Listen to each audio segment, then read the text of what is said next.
Good morning students. आज हम class 12 English medium का चैप्टर 9 का पार्ट 3 पढ़ रहे हैं। अभी तक हमने क्या पढ़ा है कि कोऑर्डिनेशन कंपाउंड्स की डेफिनेशन क्या है, डबल सॉल्ट क्या है, लिगेंड्स क्या होते हैं, लिगेंड को कैसे क्लासिफाई करते हैं, चिलेशन क्या प्रोसेस होता है। अब आज हम देखिए कि जब हम नॉमेनक्लेचर ऑफ कोऑर्डिनेशन कंपाउंड्स के बारे में पढ़ते हैं कि कोऑर्डिनेशन कंपाउंड को हम कैसे नाम देंगे। नाम देना तो सिंपल ही है, लेकिन फिर भी थोड़ा सा मेथड अलग है। तो आप देखेंगे रूल्स किसी भी कोऑर्डिनेशन कंपाउंड को यदि हम नेमिंग कर रहे हैं तो सबसे पहला फर्स्ट रूल क्या कहता है रूल्स में। फर्स्ट रूल है फर्स्ट नेम दी कैटायन।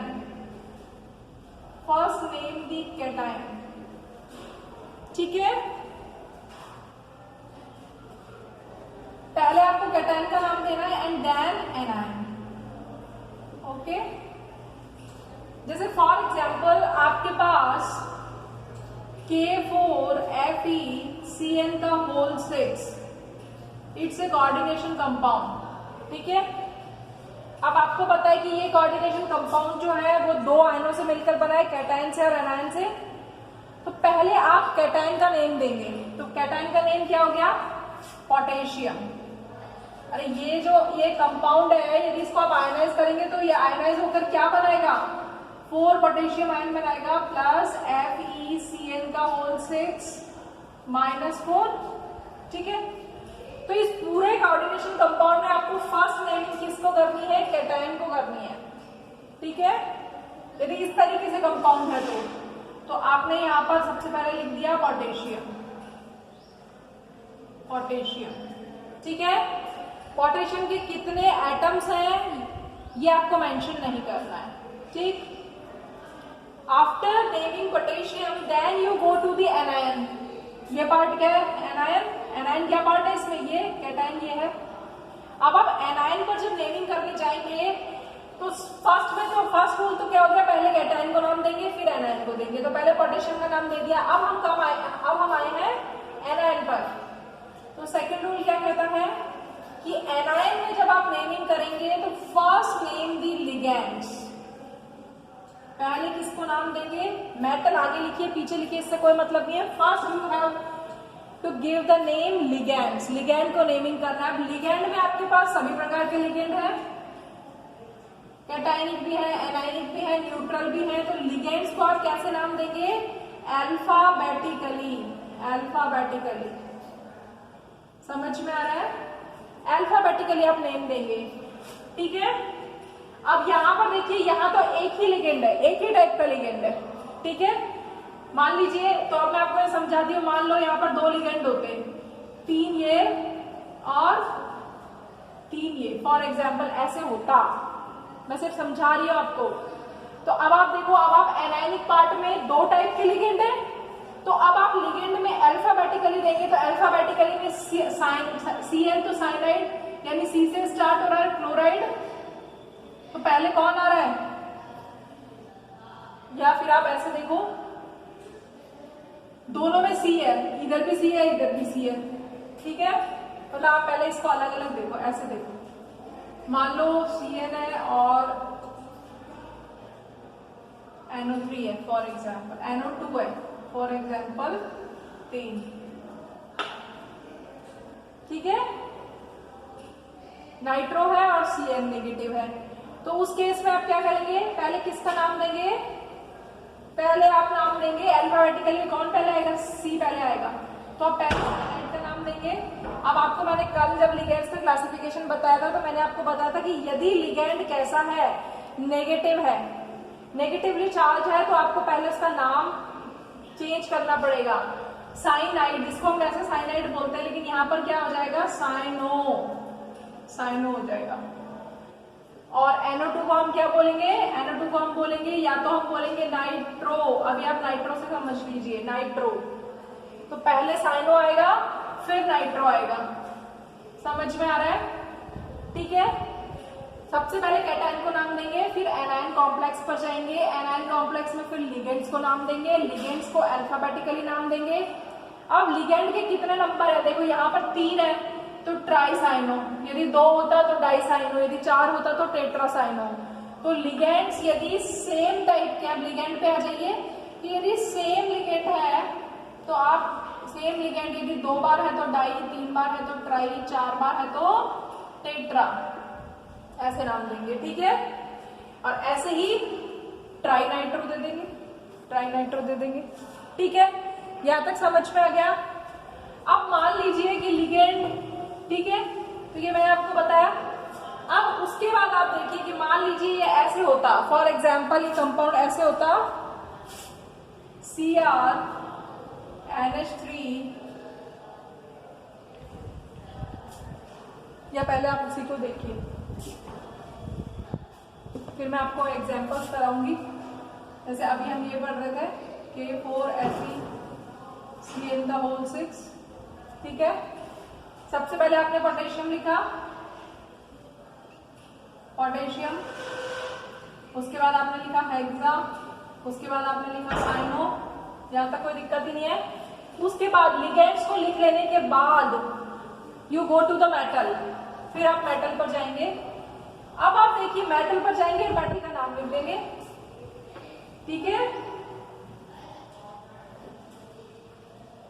अब आपको यहाँ पर ध्यान देना है कि जब आप मेटल का नाम देंगे, यदि मेटल किसमें है, कोई भी मेटल आप ऐसे समझो, पहले सिंपल मॉलिक्यूल को समझो, लाइक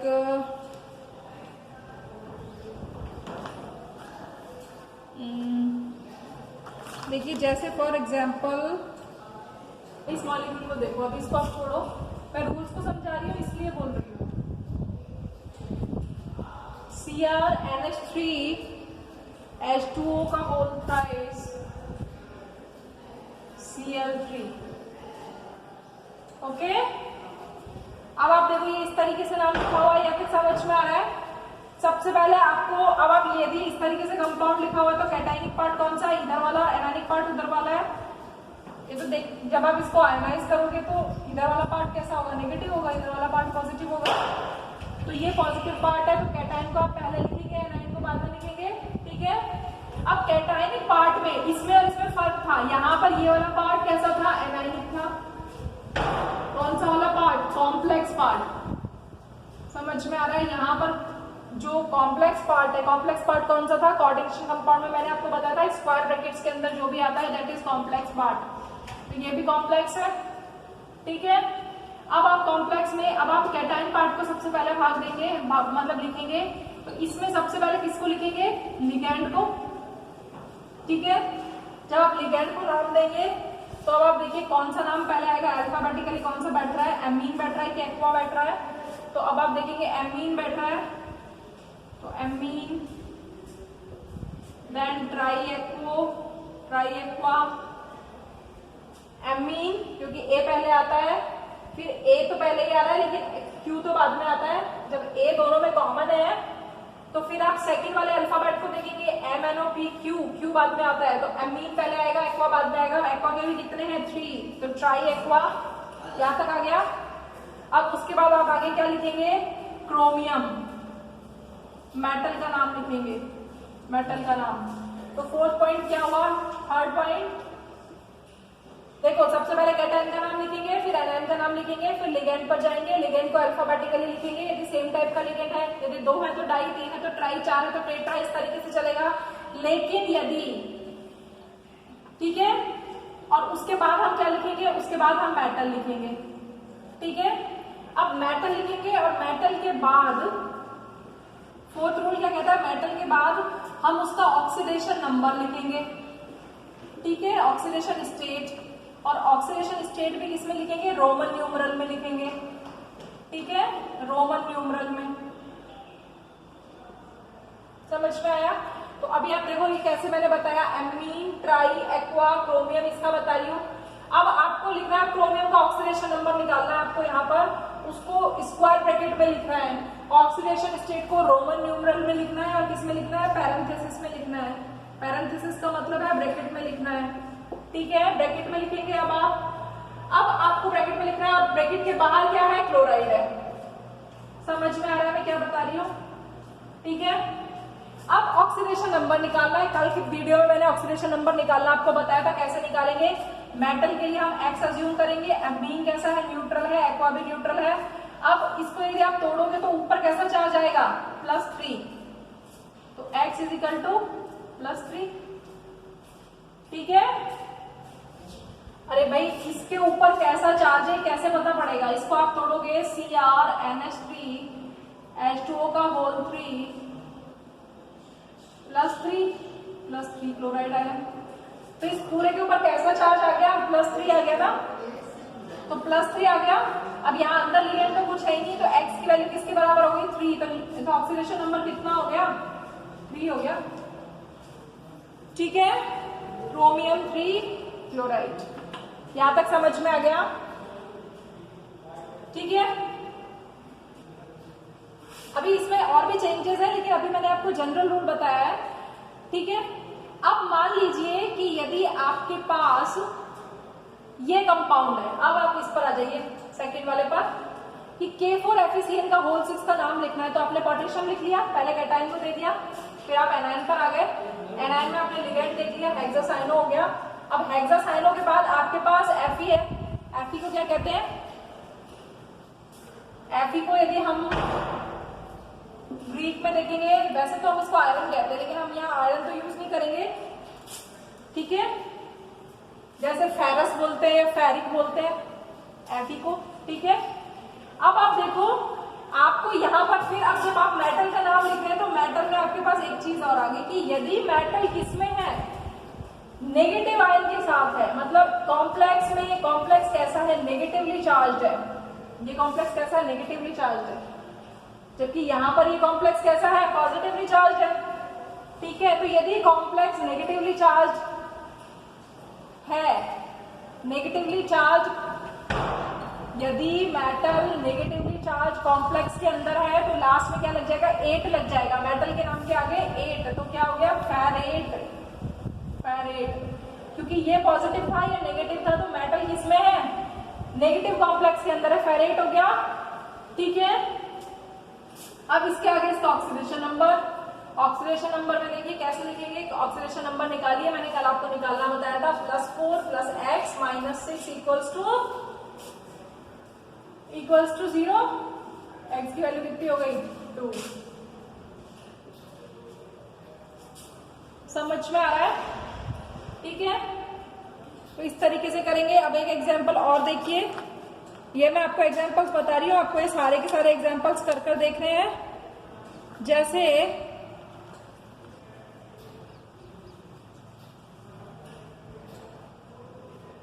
मान लीजिए आपको ऐसे दे दिया COF6 -3, ठीक है। आप कैसे लिखेंगे, अब आपको यहाँ पर देखना, देखो कोई भी जो कोऑर्डिनेशन कंपाउंड है वो 3 टाइप का हो सकता है। कोऑर्डिनेशन कंपाउंड में एक तो पूरा का पूरा कंपाउंड है ना, जैसे K4FeCN6, ये तो पूरा कंपाउंड है, कंपाउंड का मतलब कैटायन और एनायन दोनों से मिलकर बना है। लेकिन सिर्फ पॉजिटिव आयन भी दे सकता है, सिर्फ नेगेटिव आयन भी दे सकता है, जैसे अब ये दिया है इसने, तो इसमें ये जो पार्ट दिया है ये सिर्फ एनायन वाला पार्ट दिया है, पॉजिटिव वाला पार्ट नहीं दिया, तो ये कैसा है, ये एनायनिक कोऑर्डिनेशन कंपाउंड है। अब जब आप एनायनिक कोऑर्डिनेशन कंपाउंड में आगे पीछे तो कुछ है नहीं, तो लिखना ही नहीं है, अब आप इसके अंदर लिख रहे हैं, ये क्या है, इसमें आप सबसे पहले किसको लिखेंगे, लिगेंड को लिखेंगे। लिगेंड क्या हो गया, हेक्सा फ्लोरो, ठीक है। अभी आपको बताया था कि यदि लिगेंड के ऊपर नेगेटिव चार्ज है तो क्या हो गया, कोबाल्टेट, समझ में आ रहा है, हेक्सा फ्लोरो कोबाल्टेट, और चार्ज तो इसने खुद ही दे रखा है, ये -3 है, x - 6 इक्वल्स टू -3, तो x की वैल्यू कितनी हो गई, 3, तो रोमन न्यूमरल में क्या लिख देंगे, 3, समझ में आ रहा है। तो इस तरीके से आपको ये निकालना आना चाहिए कि हम कैसे निकालेंगे। लेकिन मान लीजिए यहाँ तक समझ में आ गया, यहाँ तक कोई कंफ्यूजन नहीं होना चाहिए। लेकिन यदि एक लिगेंड ऐसा है जिसमें ऑलरेडी पहले से ही डाई आ रहा है, अभी हमने आपको क्या कहा कि यदि लिगेंड्स जो है वो उनको हम अल्फाबेटिकली लिखते हैं, ठीक है। लेकिन यदि लिगेंड्स पहले से ही डाई को रखता है, टाई को रखता है, टेट्रा को रखता है, यानी उसमें पहले से ही डाई, ट्राई, टेट्रा आ रहा है, तो उस केस में हम क्या करेंगे, उस केस में हम यूज करेंगे बेस ट्रेस केस। समझ में आ रहा है कैसे? जैसे मान लीजिए फॉर एग्जाम्पल ये ऐसे होता,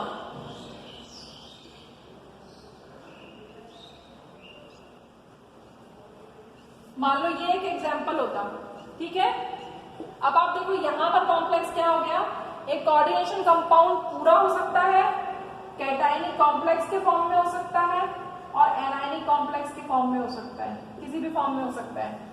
ये यहाँ पर किस फॉर्म में, कैटायनिक कॉम्प्लेक्स के फॉर्म में। पूरा कंपाउंड तो नहीं है ना, कंपाउंड तो तब बनता है जब कैटायन और एनायन दोनों होते हैं। तो अब आप यहाँ पर नाम लिखेंगे तो सबसे पहले आप क्या लिखेंगे, सबसे पहले आप लिगेंड का नाम लिखेंगे, क्योंकि आगे पीछे तो कुछ है ही नहीं। अब लिगेंड में अब आप देखो लिगेंड कितने हैं, 3 है। ट्राई, अंदर क्या लिखा हुआ है, अंदर जो हमने लिगेंड लिखा है वो है इथिलीन डायअमीन। ऑलरेडी इसके नाम में क्या आ रहा है, इथिलीन डायअमीन। तो डाई तो ऑलरेडी आ रहा है, इसके नाम में पहले से ही डाई आ गया। तो इसलिए जब पहले से ही डाई ट्राई टेट्रा आ रहा है तो हम वापस से इन्हीं नामों को यूज नहीं करेंगे। यदि डाई ट्राई टेट्रा आ रहा है तो हम क्या यूज करेंगे, यदि 2 आता है तो बेस, 3 आता है तो ट्रेस और 4 आता है तो टेट्रा केस। तो अभी यहाँ पर क्या आ जाएगा, यहाँ पर आ जाएगा ट्रेस। तो ये हो गया आपका ट्रेस इथिलीन डायअमीन, ठीक है। ट्रेस इथिलीन डायअमीन के आगे आप क्या लिखोगे, कोबाल्ट। अब कोबाल्ट डेट नहीं लिख सकते क्योंकि ऊपर कैसा चार्ज है, प्लस चार्ज है, तो कोबाल्ट हो गया। और इथिलीन डायअमीन कैसा लिगेंड है, न्यूट्रल। तो मेटल के ऊपर कितना चार्ज आ गया, 3, ठीक है। समझ में आ रहा है, ठीक। तो इस तरीके से आपको ये 4-5 चीजें ध्यान रखनी है। अब इसमें एक केस और है कि यदि मान लीजिए कोई कोऑर्डिनेशन कंपाउंड कैसा है, ब्रिज्ड है, ब्रिजिंग टाइप का है। जैसे मैं यहाँ पर नाम लिख रही हूँ, आप देखिए H2O का whole 3, cobalt, NH, OH, OH,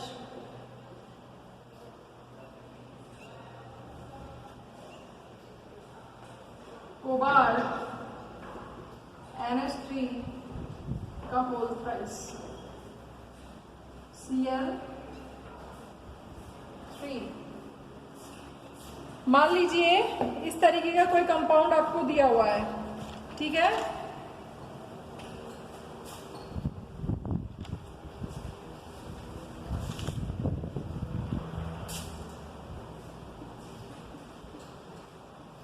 मान लो एक ऐसा कंपाउंड दे दिया है, आपके वैसे सिंपल कंपाउंड ही है लेकिन ब्रिजिंग के 2-3 एग्जाम्पल दिए हुए हैं, इसलिए आपके यदि बुक में दिया हुआ है तो आपको वो आना तो चाहिए। अब यदि मान लीजिए इस टाइप का कंपाउंड है, ठीक है, तो अब आप देखो यहाँ पर ब्रिज बन रहा है, दो मेटल के बीच में ब्रिज बन रहा है, इसलिए ये कैसा कोऑर्डिनेशन कंपाउंड हो गया, ब्रिजिंग हो गया। ब्रिजिंग में हमें कुछ नहीं करना, ब्रिजिंग में भी हमें बिल्कुल सिंपल वैसे ही लिखना है। ये कैटायन है, ये एनायन है, एनायन को हम बिल्कुल ऐसा लिख देंगे, क्लोराइड। इसके आगे हम कुछ नहीं लगाएंगे। अब आपके पास ये वाला पार्ट आ गया, ये पार्ट कौन सा है, कैटायनिक। कैटायनिक में अब आप सबसे पहले क्या लिखेंगे, लिगैंड लिखेंगे। लिगैंड में अब आप देखो, मान लो यहाँ पर NH3 लिख दिया मैंने, यहाँ पर, ठीक है। तो अब आप क्या लगाएंगे, देखिए ट्रायमीन, ट्रायमीन, कोबाल्ट, ट्रायमीन कोबाल्ट, ठीक। अभी कोबाल्ट का ऑक्सीडेशन नंबर निकालेंगे, मेटल के आगे ऑक्सीडेशन नंबर लिखना होता है। अब जब ब्रिजिंग हो रही है तो ब्रिजिंग को हम बताते हैं इससे, ठीक है। अब आप देखो ये जो ग्रुप लगा हुआ है इसको हम कहते हैं एमिडो, एमिडो, ठीक है। और नीचे क्या ग्रुप लगा हुआ है, म्यू नाइट्रो। यहां तक कोई दिक्कत नहीं होनी चाहिए। ब्रिजिंग, दोनों ब्रिजिंग को बता दिया, म्यू अमीडो, म्यू नाइट्रो। फिर ट्राई एक्वा कोबाल्ट, कोबाल्ट, इसके आगे क्लोराइड। पहले देखो ये यहां तक समझ में आया क्या लिख रही हूं मैं। यदि ब्रिजिंग कंपाउंड है, कोई भी कंपाउंड हो, आपको सबसे पहले स्क्वायर ब्रैकेट के जो बाहर है उसको तो बिल्कुल ऐसा सच लिख देना है विदाउट मेंशनिंग द नंबर। जैसे यहाँ पर था, यहाँ पर हमने 4 नहीं लिखा, सिर्फ पोटेशियम लिख दिया, यहाँ पर सिर्फ क्लोराइड लिख दिया, इनके नंबर को मेंशन नहीं कर रहे हम, ठीक है। तो यहाँ पर हमने लिखा ट्राइएमीन कोबाल्ट, कोबाल्ट के आगे आपको मेटल के आगे न्यूमरल लिखना है, ऑक्सीडेशन नंबर। अब ब्रिजिंग हो रही है तो ब्रिजिंग किससे हो रही है, म्यू अमीडो म्यू नाइट्रो, फिर ट्राई एक्वा कोबाल्ट, फिर उसके आगे क्लोराइड, ठीक है। अब आपको क्या निकालना है, मेटल का ऑक्सीडेशन नंबर निकालना आना चाहिए। तो मेटल का ऑक्सीडेशन नंबर निकालने के लिए अब आप देखो कितनी मेटल है, 2, तो 2x हो गया प्लस NH3 और H2 दोनों ही कैसे है, न्यूट्रल है। फिर आपके पास एमिडो है, एमिडो के ऊपर ऑक्सीडेशन नंबर है -1 और एमिडो के ऊपर भी -1, तो -1 और -1 -2 इक्वल्स टू। अब आप यहाँ पर देखो, इसको तोड़ोगे तो यहाँ पर कैसा चार्ज आ जाएगा, +4 आ जाएगा, तो यहाँ पर भी कैसा चार्ज आ गया, +4, तो 2x की वैल्यू कितनी हो गई, 2, तो x की वैल्यू कितनी हो गई,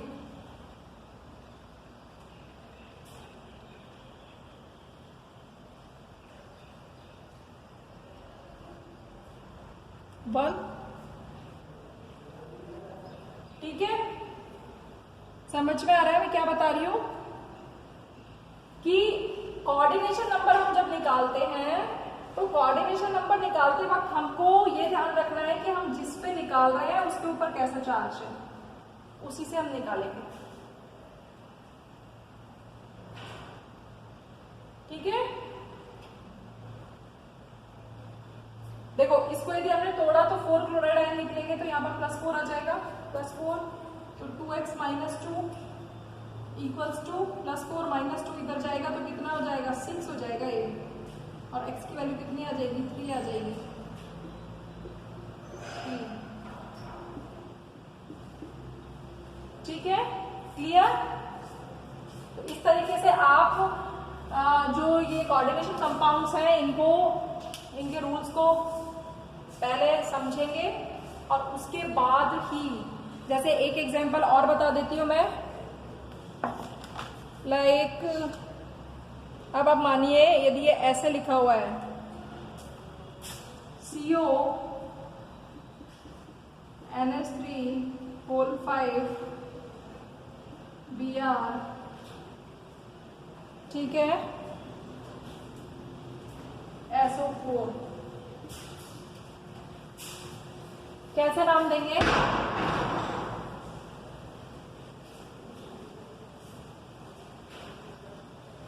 सिंपल है। सबसे पहले आप क्या करेंगे, इधर लिख देंगे सल्फेट, जो स्क्वायर ब्रैकेट के बाहर एंटिटी लिख रहे हैं उसके नाम में कोई चेंज नहीं होगा, उसको ऐसे ही लिखना है। तो यहाँ पर क्लोराइड है, यहाँ पर सल्फेट है, तो यहाँ सल्फेट हो गया।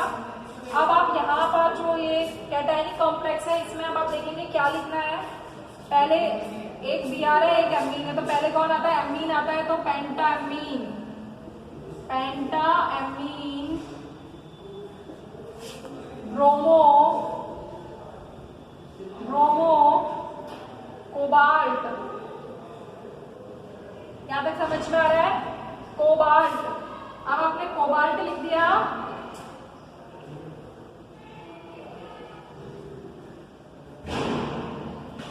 कोबाल्ट, ठीक है। अब मेटल का ऑक्सीडेशन नंबर निकाल लीजिए। मेटल का ऑक्सीडेशन नंबर क्या होगा, ये न्यूट्रल है, इसका -1 है, तो x -1 बाहर देखिए कितना होगा, +2, तो x की वैल्यू कितनी हो गई, 3, ठीक है। कितनी हो गई यहाँ पर ऑक्सीडेशन नंबर, 3 हो गया, ठीक है, समझ में आ रहा है। तो इस तरीके से आपको, इस तरीके की नेमिंग करने के लिए आपको सबसे पहले ये पता होना चाहिए कि लिगैंड कैसा है, whether it is positive, negative और न्यूट्रल, और वो कौन सी कैटेगरी में आ रहा है, मोनोडेंटेट की में, बाइडेंटेट की में या पॉलीडेंटेट की में, ठीक है। और यदि वो आपको नाम देता है तो नाम से भी आप लिख सकते हैं, ठीक है। तो ये आपका नॉमेनक्लेचर हो गया जिसको आप करेंगे, इसकी प्रैक्टिस जितने भी क्वेश्चन आंसर्स हैं मैं आपको और भी भेजूंगी, उसको आप सॉल्व करके देखें। Thank you.